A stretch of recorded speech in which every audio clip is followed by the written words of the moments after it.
La stratégie du chaos de l'opposition et du pouvoir à quelques mois de la présidentielle, quelle lecture et conséquences? Le dialogue politique prévu le 30 mai, quel contour?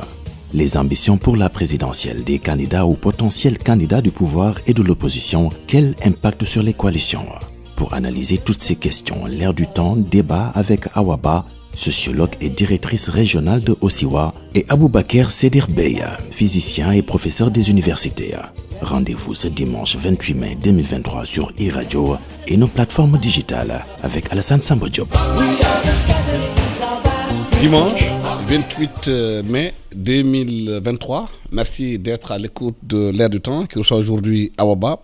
Awa Ba, vous étiez directrice régionale de Osiwa. Ça a changé?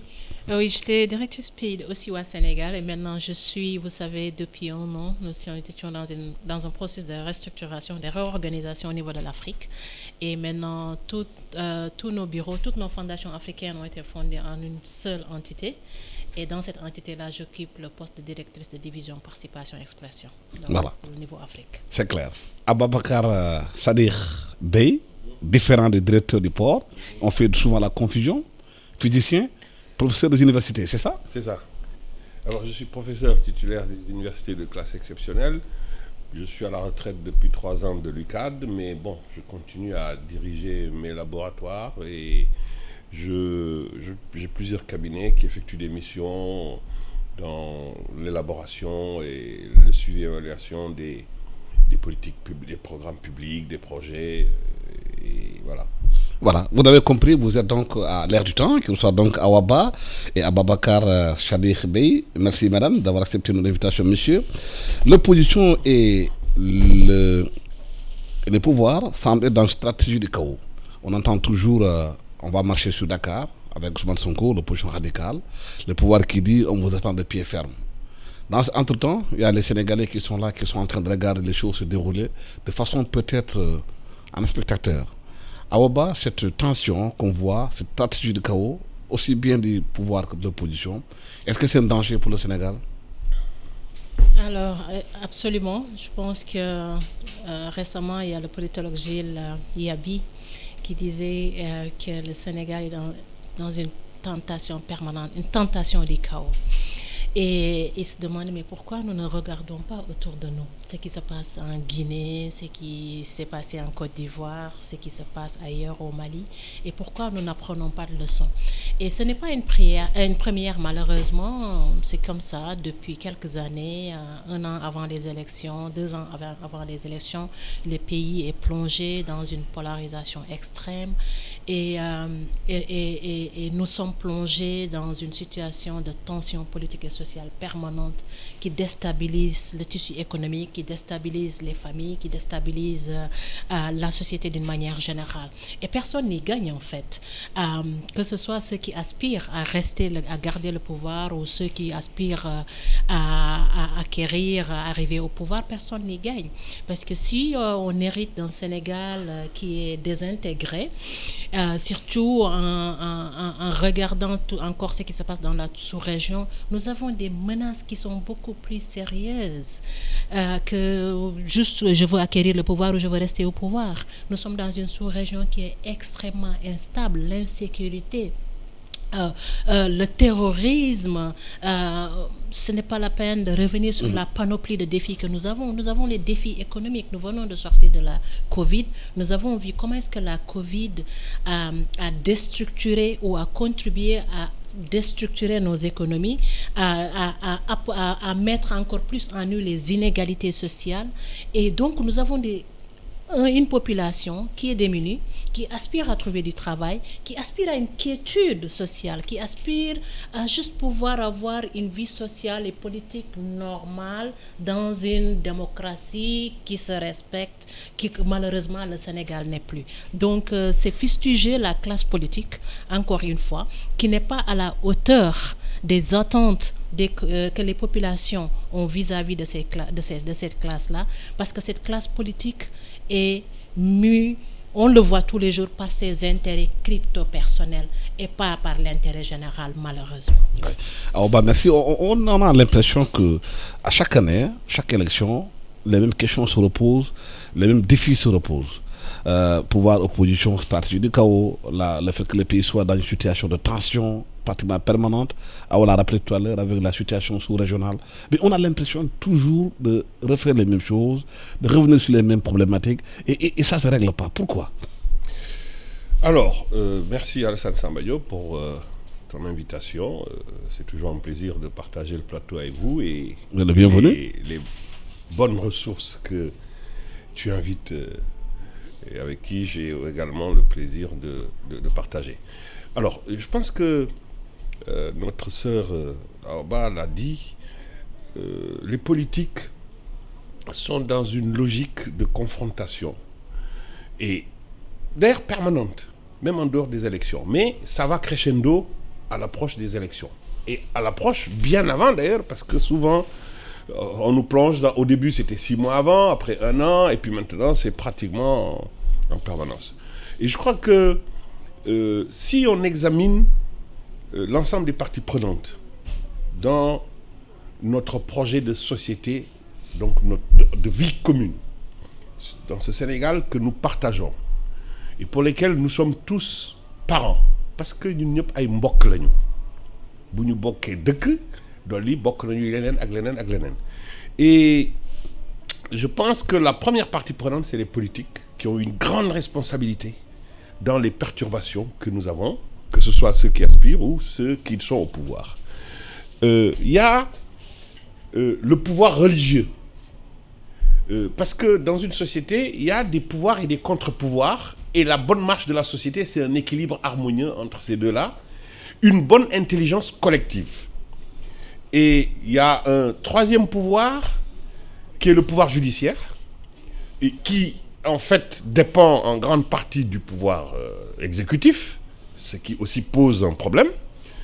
Et puis, il y a une partie de démembrement des citoyens, qui est la société civile, et puis vous avez le reste des citoyens. Et le reste des citoyens, on le voit, il y a une partie qui sont dans les forces de sécurité publique, et il y a une partie qui est dans le peuple qui manifeste. Et donc ceux qui s'affrontent, en fait, et ce qui peut nous mener vers le chaos, c'est cette grande partie de jeunes, oisifs, etc., et qui ont des revendications, et qui peuvent être catalysés. Et on le voit, l'affrontement entre cette partie-là et puis les forces de l'ordre. Et chacun sortant des arguments qui se défendent, mais qui ne justifient en rien les attitudes de confrontation vraiment terribles que nous voyons. D'un côté, ils disent « force doit rester à la loi », ce qui est normal.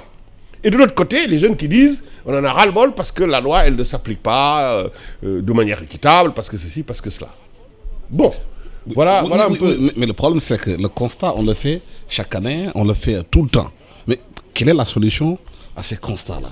Qu'est-ce qu'il faut faire pour qu'on dépasse cette situation de confrontation, situation de tension entre les politiques et surtout, est-ce qu'on pense aux Sénégalais? Je pense que nous vivons cette situation, comme vous l'avez si bien dit, elle est récurrente, elle revient parce que moi, je pense qu'il y a 2 leviers ou 3 leviers qui sont défaillants. D'abord, ce sont les institutions. Tant que nous n'avons pas des institutions fortes, et ça c'est un problème structurel, c'est pour ça que ça revient tout le temps. Nous avons des institutions fortes qui jouent leur rôle, nous avons des règles qui sont établies, qui sont très claires et qui sont respectées par tout le monde. Nous avons des mécanismes de régulation qui fonctionnent, des mécanismes de recours autour desquels tout le monde s'accorde, et nous savons que ces mécanismes-là fonctionnent. Tant que ce côté-là, c'est-à-dire n'est pas suffisamment bien assis, nous ne sortirons jamais de ces soubresauts-là. Le deuxième pilier, ce sont les hommes ou les femmes, les personnes. Et c'est là où on parlait tout à l'heure du déficit de leadership. Nous n'avons pas un leadership politique fort, capable, qui peut s'ériger au-dessus des intérêts partisans pour agir en homme et en femme d'État, pour être des leaders qui ont des visions, qui ont une vision très claire, tout le monde on peut avoir des ambitions politiques, mais à partir d'une éthique politique et de vertus qui régissent ces ambitions-là et qui sont qui font ces hommes et ces femmes-là au-dessus des politiques, de la politique politicienne, disons, au-dessus des combines mesquines de part et d'autre, tant que l'on n'a pas ça et qu'on n'a pas encore, Monsieur Bey, le professeur Bey a parlé d'une société civile, et tant qu'on n'a pas des mécanismes de contre-pouvoir, de contrôle et de régulation qui sont très forts, qui rappellent à l'ordre, qui demandent la redevabilité et qui font que la redevabilité de ces hommes et de ces femmes et de ces institutions est assurée, nous ne sortirons jamais de cette ornière-là. Et je pense que ce sont les chantiers, malheureusement, que jusque-là, les différentes alternances que l'on a eues n'ont pas permis de réaliser. Nous avons beaucoup attendu de la première alternance de Maître Wade avec le président Wade. Ce chantier, nous ne l'avons pas eu. C'était une demande forte et le président Macky Sall était venu avec cette promesse-là en 2012. Malheureusement, nous n'en avons pas encore eu. Et malheureusement aussi, de ce que l'on voit, de comment est-ce que la classe politique qui aspire au pouvoir, nous restons encore sur notre faim et nous ne sommes pas assurés que cette classe politique-là, je ne veux pas vraiment mettre tout le monde dans le même sac ou jeter le bébé avec l'eau du bain, mais je pense que la classe politique, comme je le disais tantôt, pour l'instant, de ce que je vois, n'est pas à la hauteur des aspirations des citoyens. Mais tout cela, c'est un processus, depuis longtemps. L'affaissement des institutions, les institutions, quand on dit qu'il faut des institutions fortes, il faut aussi des hommes forts. Parce que c'est eux qui animent les institutions. Le fonctionnement des institutions dépend de ceux qui les animent, de l'éthique, comme elle a dit, politique, de la façon de gérer. Mais quand on regarde aujourd'hui l'affaissement de l'éducation au Sénégal, la déstructuration des familles, le fait aujourd'hui que le Sénégal n'est plus le pays qu'on avait connu de teranga, de solidarité et surtout d'éducation, de Diom, entre autres, les pères de famille ont démissionné, les familles ne font plus leur place. Et la classe politique sénégalaise, ils sont issus de ces familles, ceux qui dirigent. Merci. Je pense que cette question que tu viens de poser, et je pense notre sœur Abba a répondu en partie, par rapport même au temps qu'elle avait, elle est extrêmement importante. Parce que souvent on dit les hommes politiques sénégalais, mais ce n'est ni des Maliens, ni des Kosovars, ni des Arméniens. C'est des Sénégalais comme nous. Ce sont nos sœurs, nos frères, nos grands frères qui font de la politique. Qu'est-ce qu'il faut faire? C'est le diagnostic qui nous le dit. Oui. Elle a parlé de leadership politique. Vous savez, le leadership est extrêmement important. Je crois que c'est le premier prérequis et qui doit être assorti d'une bonne capacité managériale. Et ça s'apprend, ça. Alors, et le leadership, c'est la capacité à amener un projet de société, donc un programme politique, etc., mais à avoir une adhésion forte des populations et de l'équipe qui va diriger. Et vous savez, un des premiers problèmes, c'est que tout homme politique qui cherche à arriver au pouvoir a une équipe. Et le premier constat où se trouve le problème, c'est que cette équipe-là, une fois que ça arrive au pouvoir, assez souvent, il est déjà entouré de gens qui empêchent même d'aller voir, identifier les bonnes ressources, en dehors même de son vivier, capable d'exécuter ces politiques-là. Et souvent, comme on dit, ils sont entourés, ceinturés. On a vu, les transhumances, on les facilite parce que ça permet d'accroître un électorat, parce que ça permet de neutraliser la capacité de nuisance de personnes de l'opposition. Mais est-ce que ces prémices-là, on ne les voit pas déjà dans l'opposition, quand vous êtes dans l'opposition? L'incapacité même des opposants de s'entourer des qualités humaines qui vont conduire des changements dans le pays. Mais tout à fait. Et à tel point que même quand vous, de la société civile, vous êtes capable, vous avez les capacités pour apporter une contribution, même quand vous décidez de franchir le pas pour entrer en politique, dès que vous arrivez quelque part, les gens disent « mais il est venu hier ». Pourquoi on lui donne des responsabilités que nous, on ne nous donne pas? Et il pollue l'atmosphère à tel point que la majorité des bonnes compétences ne veulent même plus franchir le pas d'entrer en politique. La deuxième chose, c'est que, et c'est valable aussi bien pour le pouvoir que pour l'opposition, la deuxième chose, c'est que quand les problèmes, elle a dit que la législation, les institutions, tout ça c'est bien écrit, c'est bien fait. Mais entre élaborer des projets de loi, les adopter et mettre en œuvre la réglementation et les pratiques pour les appliquer, je prends un exemple. La justice. Il y en a qui disent elle est indépendante. Parce qu'ils sont là et c'est eux qui sont responsables de cette justice. Il y en a qui disent elle n'est pas indépendante, elle est à 2 vitesses, etc. etc. Mais on sait que tout ça c'est vrai. Il y a une partie de la justice qui est indépendante et il y a une autre partie, en tout cas, qui, de par ses actions, pose question. Parce que quand il y a des dossiers qui traînent depuis longtemps et qu'on ne les juge pas et qu'il y a d'autres dossiers qu'on accélère, ça veut dire qu'il y a problème. Mais souvent, la question de l'indépendance de la justice est posée quand il s'agit des hommes politiques. Qui sont jugés. Quand c'est le Sénégal lambda qui est au Fouta là-bas qui est jugé, on ne parle pas d'indépendance de la justice. C'est important de préciser. Que les hommes politiques qui posent ce débat d'indépendance de la justice. Comme la problématique elle est posée, comme les gens disent qu'il y a un problème, mais il faut essayer de résoudre le problème. Et la manière de le résoudre, pour que les gens, en tout cas, à un moment donné, ne posent plus, mais les magistrats, toute la justice, ils se connaissent. C'est comme dans tous les milieux, il y a des gens intègres. Il y a des gens qui le sont moins, et il y en a d'autres qui sont peut-être véreux. Ils se connaissent. Pourquoi ne pas demander à l'ensemble des acteurs de la justice, qui se connaissent tous, de se réunir pour s'organiser pour avoir un haut conseil de la magistrature qui n'est plus présidé par le président de la République. Oui, si c'est entre eux, personne ne pourra après reprocher que c'est le président de la République qui les canalise. Moussébé est dans les causes, dans les conséquences. Moi, je vois les causes. Pourquoi aujourd'hui la société sénégalaise est dans l'état dans lequel il est. Pourquoi aujourd'hui, au Sénégal, on n'arrive pas à savoir qu'est-ce qu'on veut faire du pays, où est-ce qu'on veut aller et comment devons-nous y aller de façon globale. On a l'impression que quand on lit le livre d'Amine Sofa, son dernier livre, L'Empire du mensonge, que le pays est devenu un pays où le mensonge est vraiment devenu une ADN. On n'arrive pas à dire la vérité aux Sénégalais partout, dans tous les milieux. Est-ce que ce n'est pas ce sentiment où chacun essaie de dribbler l'autre, de le tromper, qui fait que le pays est dans la goudou? Ouais. Alors, c'est vrai que bon, c'est un pays, c'est comme la plupart de beaucoup de sociétés aujourd'hui qui traversent des crises de valeurs.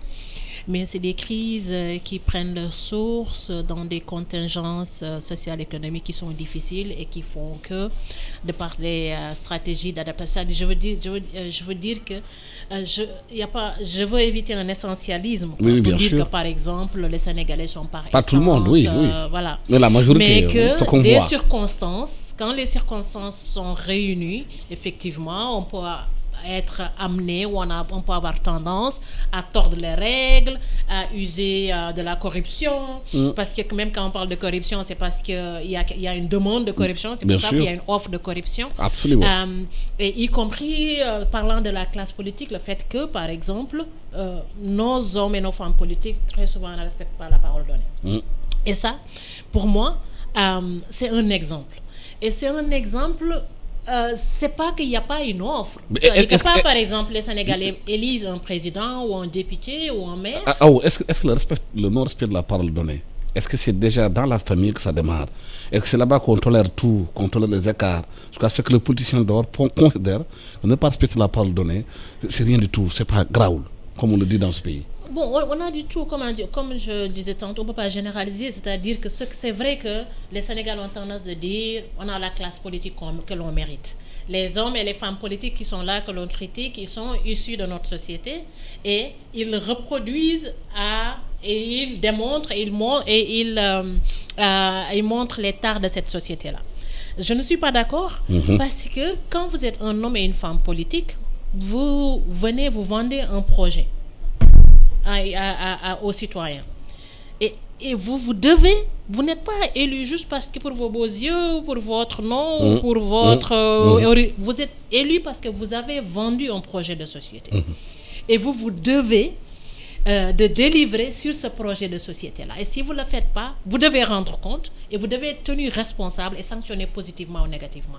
Maintenant, ce qui se passe, c'est que ce que l'on voit, c'est que la plupart de ces hommes et de ces femmes politiques-là Parce que de par le processus, de par lequel, et ça, il y a beaucoup de choses qui jouent, le niveau d'éducation, le niveau, même par exemple, nous, tout le travail que l'on fait aussi, qu'on a essayé de faire et d'autres organisations, c'est amener les hommes et les citoyens à élire, par exemple, les hommes et les femmes sur des projets, sur quelles sont les offres de société qu'ils mettent sur la table. Et ne pas les élire parce que tout simplement il y a des logiques partisanes, des partis, oui, ça joue toujours, mais qu'on choisisse ces hommes et ces femmes à partir de ces offres.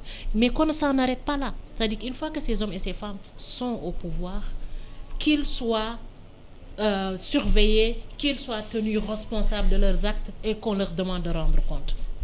Malheureusement, ces mécanismes-là sont faibles. Et il est très facile de tromper le peuple, parce que peut-être le peuple est soit tenu quelque part, ceux qui sont les leviers sur lesquels ils pouvaient s'appuyer sont très faibles à cause des problèmes économiques qu'il y a. Quand peut-être tu n'as pas à la dépense quotidienne, tu es plus vulnérable à la corruption. Quand un fonctionnaire est mal payé et c'est fait sciemment, peut-être que ce fonctionnaire est plus vulnérable à détourner il n'y a pas de causalité. Il y en a qui n'ont pas de moyens, qui sont démunis, mais qui sont très dignes, qui ont des valeurs, qui ont des vertus, qu'ils défendent. Donc, il n'y a pas cette causalité-là qui est très évidente. Mais nous sommes dans une situation où, malheureusement, nous avons des hommes et des femmes politiques qui ne respectent pas, comme tu le dis la plupart du temps, la parole donnée, et qu'il y a une impunité par rapport à ce non-respect de la parole donnée. C'est-à-dire que s'il y avait des mécanismes de sanctions très clairs, même dans nos textes et lois, quand tu détournes des deniers publics, normalement tu dois être puni. L'OFNAC est là pour ça en matière de corruption. Les rapports des cours des comptes, les rapports de l'IGE, c'est pour, s'il y a des défauts qui sont là, ou s'il y a des torts qui sont reprochés à des hommes et des femmes qui ont des fonctions publiques, des fonctions électives, normalement il y a des mécanismes ces mécanismes de sanction là, de redressement qui ne fonctionnent pas. Et ils ne fonctionnent pas parce qu'ils sont capturés par cette même classe politique ou par des lobbies économiques. C'est ça, c'est là où il y a le déséquilibre. C'est-à-dire que quand on ne s'acquitte pas, quand on ne respecte pas un contrat, parce que c'est un contrat, normalement dans les termes là du contrat, il y a des dispositions qui disent que vous êtes assujetti à tel type de sanctions, et ce sont ces mécanismes-là, c'est l'impunité en fait qui génère au retour, qui a un effet boomerang sur la plupart de ces travers que ce que l'on observe aussi en amont. Absolument. Vous suivez L'Air du Temps qui reçoit Aouba de Osiwa et Ababakar Shadikh Bey qui est physicien, professeur des universités. Aouba l'a dit tout à l'heure. Est-ce qu'au fond, ce n'est pas le système qui fait qu'il y a une incapacité de faire bouger les choses? Elle parle de lobby, elle parle aussi des hommes politiques qui sont aussi bien dans l'opposition que le pouvoir, qui sont des hommes d'affaires en même temps, qui ont le deal en même temps, qui se voient la nuit pour régler leurs problèmes malgré les contradictions politiques, des députés qui ont des sociétés, même dans l'armée où des militaires ont des sociétés, ont des vergers, ont tout. Cette affaire aujourd'hui de gérer le pays, est-ce que c'est pas ça qui fait que quiconque viendra gérer le pouvoir, il est incapable de faire quelque chose parce que même les marabouts le capturent? Alors, merci. Je pense que ces hommes d'affaires, le diagnostic, ces politiciens, ça hommes d'affaires, c'est un des éléments du diagnostic, ouais. Constat. Une fois qu'on a fait le diagnostic, parce que nous tous, nous connaissons les problèmes. Mais pourquoi il n'y a pas de solution? Mais justement, je vais commencer à élaborer des choses. La première chose d'abord, c'est que tout le monde parle de problème de fichier électoral. Les gens disent il n'est pas fiable, il est fiable, etc., etc. Mais il faut le réviser, on l'a révisé en partie, on ne l'a pas fait. Mais il y a une solution radicale. Laquelle? Mais il faut rendre le vote obligatoire et que les gens votent avec une pièce d'identité dans lequel au dos il y a des cases, élection telle, élection telle, élection telle. Il n'y a plus de problème de fichier électoral puisque tout un citoyen en âge de voter doit voter. Mais ça n'arrange pas le système. Non, eux-mêmes. Non, mais je dis, on est en train de parler Oui. de situation, de solution. Oui. Donc tout le monde sait que ça règle le problème. Mais est-ce qu'on peut parler de ces hommes politiques qui sont des hommes d'affaires, qui ont des sociétés, qui sont dans l'opposition, dans le pouvoir, qui se passent des marchés entre eux, au détriment de tous les Sénégalais. Je vais y revenir. Donc ça règle le problème de la participation et que le problème de fichier électoral ne se repose plus. La deuxième chose, c'est, on parle de problème de parrainage ou de caution. Mais le poste de président de la République, par exemple, c'est le seul poste, le seul emploi où on te nomme sans exiger de regarder ton CV. Dans n'importe quel... Quand vous postulez pour n'importe quel poste, on vous demande votre CV. Mais définissons le type de CV que les candidats politiques doivent avoir, et ça, on peut trouver des éléments positifs. Quand vous aspirez à être président de la République, on vous demande de montrer un CV qui montre votre contribution au développement de votre commune, de votre village, de votre région, en tout cas votre contribution à l'avancée de la société. Mais vous ne répondez pas à ma question concernant les lobbies, les hommes d'affaires, politiciens qui sont dans l'opposition et le pouvoir, qui ont leur marché, qui la nuit se voient, règlent leurs problèmes sur le dos des Sénégalais, et le matin sortent dans les radios et font comme si rien n'était. Je vais y venir du point de vue global. Oui. La réglementation vous savez, il y a des incompatibilités dans la législation, mais c'est au niveau de la réglementation, vous dites qu'ils règlent leurs affaires. Ça veut dire quoi? Ça veut dire que la réglementation dit qu'il y a des délits d'initiés quand on occupe certaines fonctions et qu'on exerce certaines activités. La réglementation, elle est claire. La deuxième chose, vous savez que quand vous postulez pour un poste dans un conseil municipal ou régional ou des choses comme ça, quand vous ne pouvez pas postuler en même temps qu'un parent ou votre femme, etc. Il y a incompatibilité. Mais de la même chose, mais il faudrait mettre dans la législation, même si le président de la République, c'est dans son pouvoir discrétionnaire de nommer qui il pense à la place qu'il pense, mais il faudra mettre des dispositifs où, par exemple, que vous soyez président de la République ou ministre, il y a des postes où vous ne pouvez pas nommer votre parent. Mais ça règle le problème. Ces questions, je pense, on ne les pose jamais sur la table. Oui. De façon globale, pour dire clairement, voilà ce qui se passe, notamment avec les hommes politiques au Sénégal, voilà ce qu'ils font. C'est dans tous les secteurs, hein. Même dans l'armée, vous avez des colonels qui sont des hommes d'affaires, hein, qui ont des bergers, qui font des choses. On le sait dans ce pays-là. Hein. On ne parle jamais des questions de fond. On prend par exemple le petit peuple comme du bétail, qu'on amène faire manifester dans la rue et le faire tuer, aussi bien du côté de l'opposition, qu'on ne pose pas les vraies questions sur la table. Et ce que tu dis là, c'est lorsqu'on parle de capture. Parce qu'aujourd'hui, dans la littérature, quand on dit comment est-ce qu'un État peut être capturé, ou même comment est-ce qu'une démocratie peut être capturée. Si vous regardez l'Afrique du Sud, on a une littérature très foisonnante qui a montré comment est-ce que les Gupta ont capturé l'État sud-africain sous Zuma. Jusqu'au président aussi. Oui, sous Zuma. Ramaphosa qui a eu des problèmes cette année. Avec de l'argent dans son ranch. Et avec les Springboks, je ne sais pas comment ça s'appelle en français. Et en fait, on ne se rend pas compte au Sénégal, lorsque l'on parle du Sénégal, d'un pays comme le Sénégal, le niveau de capture de l'État du Sénégal. Le niveau de capture quand on parle de capture de nos institutions, souvent on ne va pas disséquer comme tu le dis, Alassane, on ne pose pas le doigt sur comment est-ce que concrètement ça se manifeste. Et c'est de cette façon-là que ça se manifeste. Le rapport sur la Covid, la gestion de la Covid l'a démontré. Comment est-ce que, comme vous le disiez, professeur Bey, on donne des contrats à des personnes qui ont des rapports de parenté très proches avec quelqu'un qui occupe un poste quelque part dans le ministère ou ailleurs, et pour des sociétés qui ont été créées juste pour ces marchés-là. Et il y en a à foison. Et toucher des commissions après. À foison. Et toucher des commissions après. Et les ministres et les autres touchent des commissions. Oui, mais ça, souvent, il y a beaucoup de rapports quand même qui le font sortir, mais pas de manière très, très, très détaillée.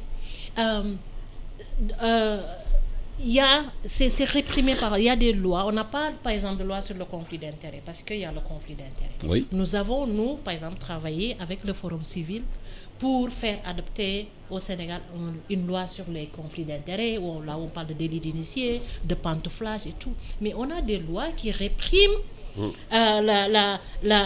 sur la corruption, sur la gabégie, sur le détournement des deniers publics, parce que ce sont des détournements de deniers publics. Mais ces lois-là ne sont pas appliquées. Pourquoi Elles ne sont pas appliquées parce que nous avons au Sénégal un président de la République qui est aussi un président de parti.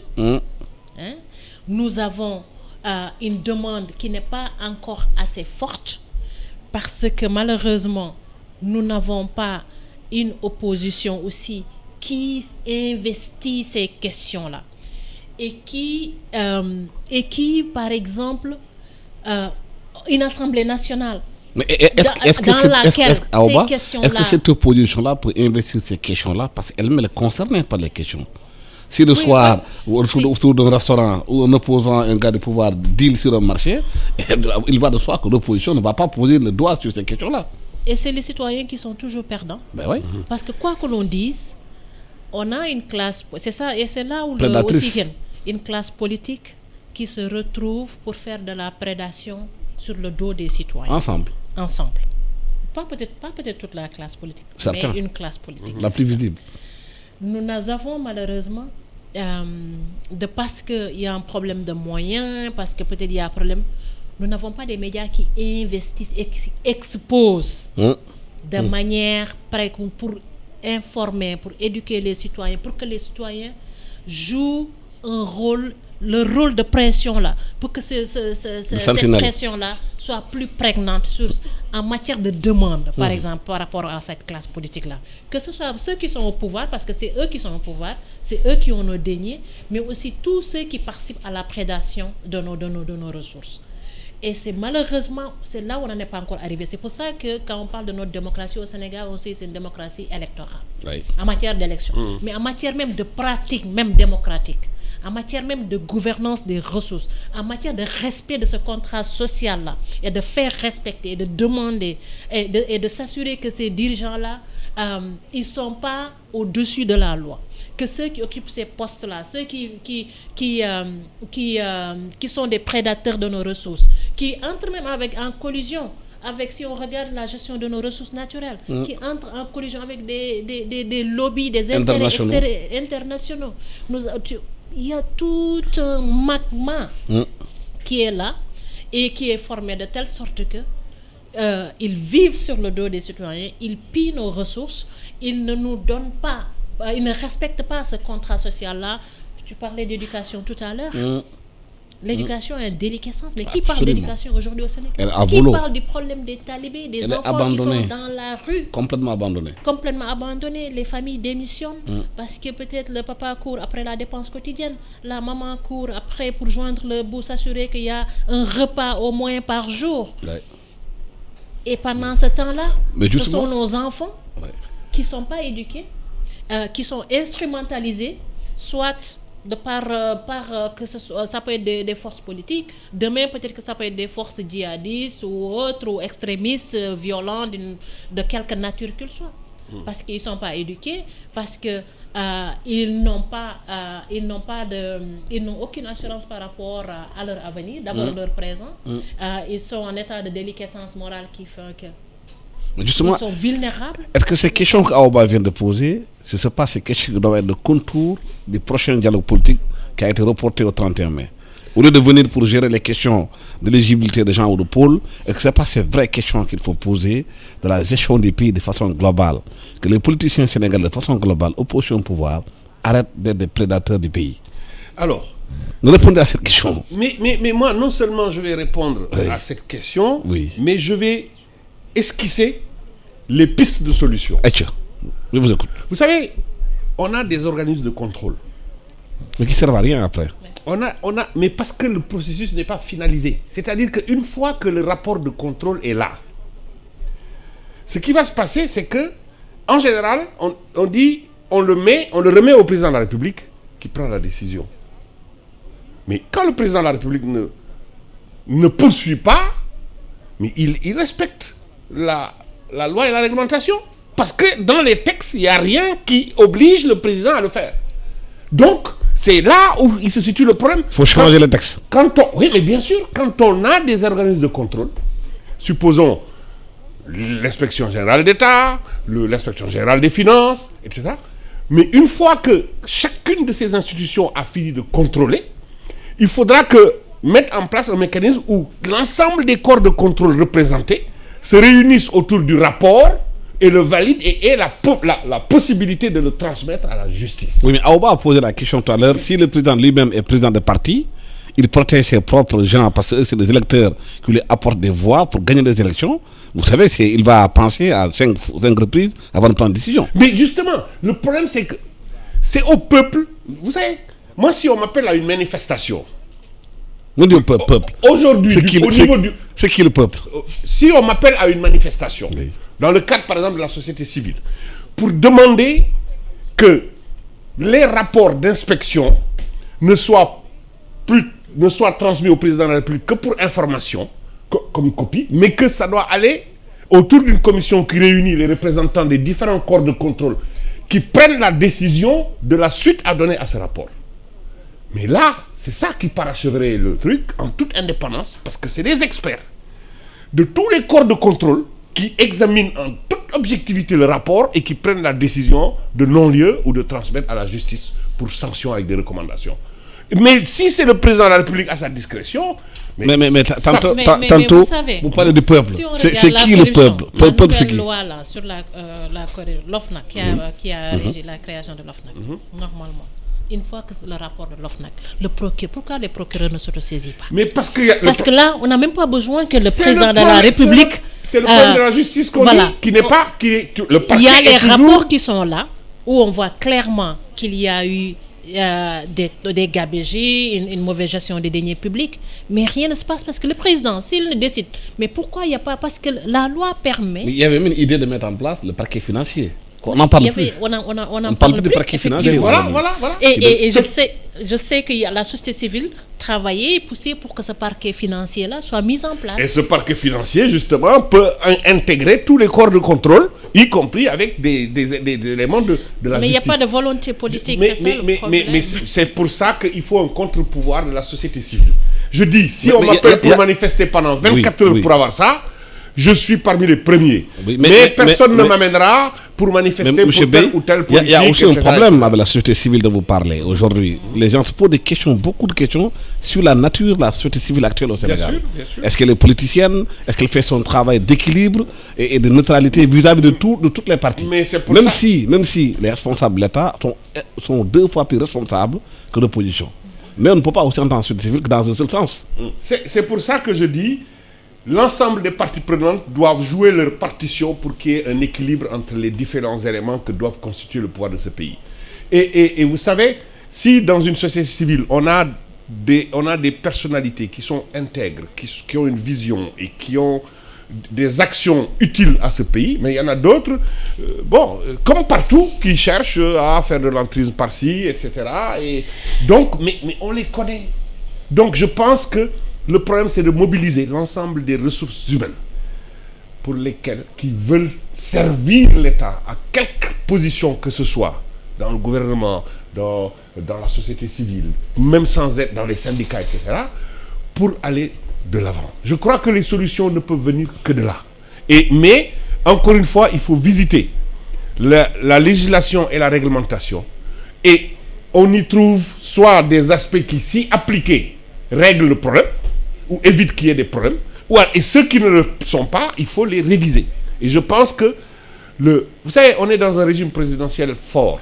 Hyper. Et le président de la République, en tout cas, doit lui-même penser à mettre des contre-pouvoirs, ce qui le protégerait. Parce que vous savez... est-ce qu'il ne va voter une loi pour diminuer justement la toute-puissance du président? Vous savez, mais bien sûr. Il faut changer les prérogatives du président qui, pour beaucoup de choses, doivent s'appuyer sur... vous savez, si dans les assises, les décisions qui ont été prises par rapport à tout ça, si ça avait été adopté et que les gens disent toutes les conclusions positives doivent être systématiques d'application, mais le président n'aurait pas pu dire bon, je prends ce qui me convainc et je laisse ce qui reste. Ouais. Parce que même quand il n'est pas convaincu d'une chose, si la majorité veut cette chose-là, il doit en tenir compte et faire. Parce que si ça marche, c'est bien, mais si ça ne marche pas, il a part de responsabilité parce qu'il a appliqué une décision commune. Mais ce qu'on dit là, Awas, pour le troisième point, on voit les ambitions des candidats à la présidentielle et les impacts sur les coalitions déjà. Yéwi, on a vu ce que ça pose comme problème. À Benno Bokk Yakaar, les gens sont zagués. Ils attendent que ni oui ni non disent quelque chose. Il y a un problème par rapport à ça. Ben, écoutez, je pense que nous ne sommes pas... Est-ce qu'on a de reproduire les mêmes tares que nous vivons aujourd'hui avec les coalitions? Je pense que personne n'est dupe et nous savons tous que ce qu'on appelle les coalitions, ce sont des alliances de circonstances. Je pense que ce n'est pas un secret de polichinelle qu'il y a des ambitions affirmées des uns et des autres, et que plus on va se rapprocher de la présidentielle, plus ces ambitions-là vont s'affirmer, et plus les contradictions et le contexte, les éléments qui permettent la participation ou non à cette présidentielle-là vont s'affirmer, plus les ambitions scripto-personnelles vont être mises en avant au détriment de l'ensemble. Donc ça, je pense qu'il n'y a pas de doute là-dessus. Maintenant, ce qui se passe, ce qui semble précipité, je pense que ça semble venir plus tôt qu'on l'avait pensé. Le premier point, je pense que le premier élément indéniablement, c'est la question la troisième candidature, du troisième mandat. Et bien entendu... Le dialogue politique avec Oui, j'y vais. Les démêlés judiciaires de l'un des principaux candidats dans cette coalition. Et puis maintenant, l'histoire de ce dialogue politique-là. C'est-à-dire, malheureusement, nous avons entendu parler d'un dialogue politique. Il y a eu un appel. Nous n'avons pas encore vu les termes de référence de ce dialogue-là. Mais... Le dialogue repoussé au 31 mai. Repoussé d'un jour, n'est-ce pas? Au 31 au lieu du 30. Au lieu du 30. Mais maintenant, je pense que la question principale, c'est que dialoguer. Pourquoi et autour de quoi? Sur quoi? Puisque nous sommes tous, je pense que nous sommes pour la désescalade. Il faut vraiment travailler à décrisper. Personnellement, je pense que si on parle de dialogue, c'est parce qu'il y a un dysfonctionnement. Et on ne devrait même pas en arriver à parler de dialogue. Parce que si on a des règles de jeu très claires, on a des institutions qui sont là, qui jouent leur rôle, on a des personnes on n'a pas besoin d'appeler un dialogue. Si on appelle un dialogue, c'est parce qu'il y a un dysfonctionnement. Et nous sommes, je pense, tous mus par le besoin, par le désir de voir le Sénégal sortir de cette tension-là. Maintenant, parlant de dialogue. La question de la paix. Voilà, la question de la paix, une sérénité sociale. Absolument. Une sérénité sociale. Le Sénégal, désormais, on banalise la présence des forces de sécurité dans la rue. C'est pas normal. Psychologiquement, c'est que ça fait... Des jeunes qui viennent devant les Auchan, qui attendent qu'il y ait pour pouvoir casser et autres. C'est pas normal. Maintenant, puisqu'on parle de dialogue, ce serait bien de savoir quels sont les termes de dialogue. Et c'est là où le choc entre différentes ambitions va se poser. Parce que si, par exemple, on est dans des conjectures là, parce qu'on a parlé, est-ce que le dialogue participer au dialogue veut dire qu'on cautionne la troisième candidature? D'aucuns peuvent se poser cette question-là. Est-ce que participer au dialogue, comme tu le disais tantôt à Alassane, l'histoire, on a eu des dialogues, on a eu un dialogue en 2016, on a eu un dialogue en 2019, de 2019 à 2021, 2 ans de dialogue. Et c'était une montagne qui a accouché d'une souris, parce que qu'est-ce qui est sorti de ce dialogue-là? La réforme du code électoral, c'était plus un toilettage technique qu'autre chose. Oui, il n'y a pas eu de grand consensus. On ne touche pas les questions de fond. On n'a pas touché les questions de fond. Aujourd'hui, si on parle de dialogue, indéniablement, la question de la troisième candidature va se poser. La question des articles L29 et L30 du code pénal, du code électoral vont se poser. Mais aussi la question des restrictions de l'espace civique. Et malheureusement, comme vous le disiez, ce dialogue-là, c'est toujours par rapport aux hommes et aux femmes politiques, à leurs intérêts du moment. Et leur intérêt tous du moment-là, c'est la participation à l'élection de 2024. Et c'est clair que un Khalifa, disons le PDS et Taxawu ont des postures différentes par rapport à un Sonko.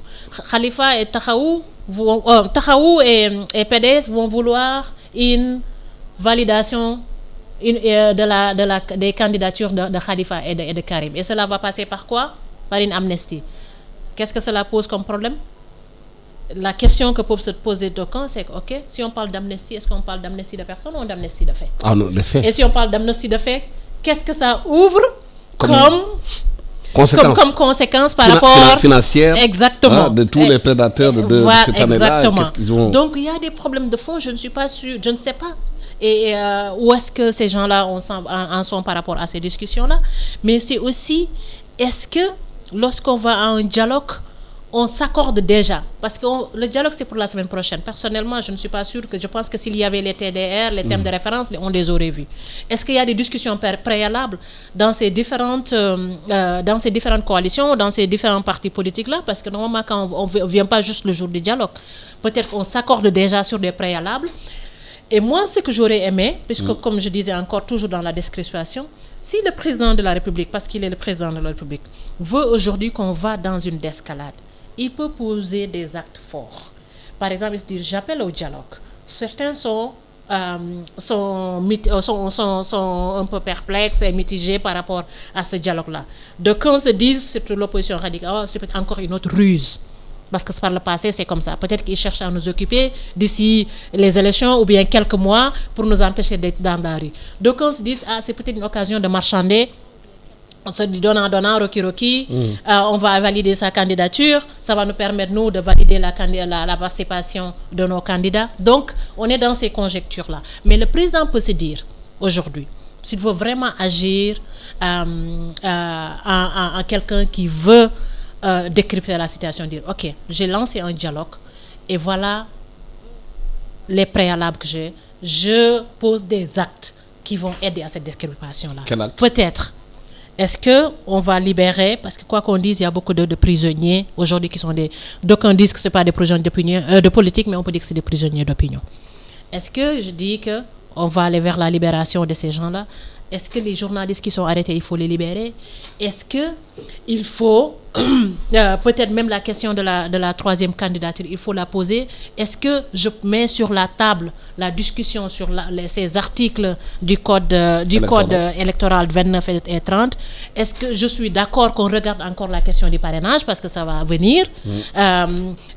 Donc, vraiment rassurer et venir en quelqu'un, père de famille, qui rassure et qui pose des actes qui montrent qu'il y a une volonté de converger vers l'essentiel parce que la tension est trop forte, parce que nous ne pouvons pas, c'est pas tenable. Cette situation n'est pas tenable d'ici à février. En ce moment-là, quelle sera l'attitude de la coalition Benno Bokk Yakaar dans ce dialogue-là? Parce qu'il faut, quand il faut dialogue, il faut deux. Qu'est-ce que cette coalition va dire par rapport à la corbeille du dialogue? Est-ce qu'elle va poser l'histoire du troisième mandat autour de ce dialogue? Alors moi je pense qu'il y a des choses, il y a des approches, si elles sont prises. Lesquelles? Règlent toutes ces questions. Vous savez, un dialogue doit avoir des termes de référence clairs et puis des objectifs clairs.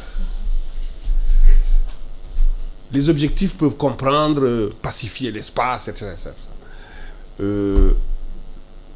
Régler le problème du mandat, etc. Mais tout ça, c'est contenu dans quelque chose de plus principiel. Vous savez, le développement d'un pays, c'est la politique nationale menée par le président de la République à l'échelle macroéconomique, mais c'est aussi la politique décentralisée à l'échelle micro que doivent mettre en place les collectivités locales, les élus locaux. Mais ici, de façon factuelle, qu'est-ce qu'ils doivent mettre dans le dialogue? Maintenant, je vais vous dire. Vous savez, quand il y a eu des élections bien avant, quand le président a été élu, les élus locaux ici, vous savez, l'intelligence collective, c'est quoi? Les élus locaux, que sont Barthélémy Diaz, qu'ont été Khalifa Sall, que sont Sonko, etc., qui sont de l'opposition, quelle que soit le programme qu'ils ont pour développer leur localité. Il faut qu'ils sachent que s'ils n'ont pas l'appui et l'accompagnement de l'État central, ils ne pourront pas mettre en place les activités économiques, les activités qu'ils veulent. Réciproquement, le pouvoir public doit savoir que pour que ces localités puissent contribuer au développement du pays, il faut qu'ils puissent donc faire des choses. Donc ça veut dire que cette intelligence collective-là, je pense qu'il y a un mécanisme très simple. Vous savez, on est au mois de mai. Mais ici, la coalition Benno Bokk Yakaar, qu'est-ce qu'elle doit mettre dans l'escarcelle de dialogue? On est au mois de mai. Est-ce qu'elle va dire que le troisième mandat n'est pas négociable ou pas? Je vais vous dire, oui, monsieur Bey. Je vais vous dire très concrètement. Le temps nous est imparti. On est au mois de mai. Oui. Il reste juin, juillet, août, septembre, octobre, novembre, décembre, oui. janvier. Il y a 8 mois. Oui. La bonne intelligence oui. du président de la République qu'il peut appliquer, c'est d'appeler l'opposition en disant d'abord, principalement l'opposition significative qui a gagné des élections locales, pour dire, écoutez, vous avez 6 mois avant les élections, sortez-moi votre plan stratégique, votre projet, budgétisez-le et les ressources de l'État vont vous accompagner pour que vous mettiez... Oui, mais ici, Benno Bokk Yakaar... Attendez, je termine. Le temps, monsieur oui, mais je termine bientôt. Mais ça veut dire quoi? Ça veut dire que pendant 6 mois, l'État central donne les moyens à ces communautés et il y a une surévaluation. Mais on va savoir s'ils sont capables de... Mais ça existe dans le fonds de dotation. Oui, mais il faut le faire. Je voudrais que vous me répondiez, M. Bey. Que le dialogue politique arrive à quelque chose de concret. Benno Bokk Yakaar vient au dialogue. Ils apportent quoi comme idée dans la corbeille, à votre avis? Mais bon, le troisième mandat nécessairement sera partie de la discussion. Mais encore une fois, ce n'est pas du concret, c'est toujours encore des positions de principe. Moi, je ne sais pas. Je pense qu'on est dans des conjectures, des hypothèses. C'est ça, je pense indéniablement. Hypothèse, oui. Benno Bokk Yakaar aujourd'hui, Parce que le point de crispation principal, c'est la question de la troisième candidature, du troisième mandat. Moi, je pense que Benno va venir avec cette position-là, qu'elle est non négociable. Que c'est peut-être c'est ce sur quoi, de toute façon, il n'y a pas à polémiquer, en tout cas à discuter. L'opposition, peut-être, on sait que Khalifa et Karim, eux, ils veulent y aller. Donc, ils vont dire amnistie ou je ne sais pas quel autre mécanisme pour qu'ils puissent participer. C'est ce que je vois comme étant les principaux points. Oui. Maintenant, pour Sonko, c'est clair que il est dans ses démêlés judiciaires. Donc, il part pas avec les mêmes... Ils ne sont pas dans la même position. Parce que lui, c'est quelque chose qui va venir là. Donc, est-ce que ça veut dire que si on vote une loi d'amnistie, ou ça va aussi le concerner ou non? C'est surtout ces questions qui se posent. Mais lui, son problème actuellement là, et je pense que sa stratégie, c'est d'anticiper et d'utiliser la pression sociale qu'il peut mettre sur l'État, sur pour ne pas arriver à marchander, à négocier. Absolument. Très bien, merci. Le temps que nous avons pas terminé. Merci infiniment à Awa, sociologue et directrice au niveau de Osiwa. Merci à Ababakar Sidikh Bey, physicien et professeur des universités. À la technique branchée, c'est Micro Alassane Sambou Diop. Excellent dimanche à tous.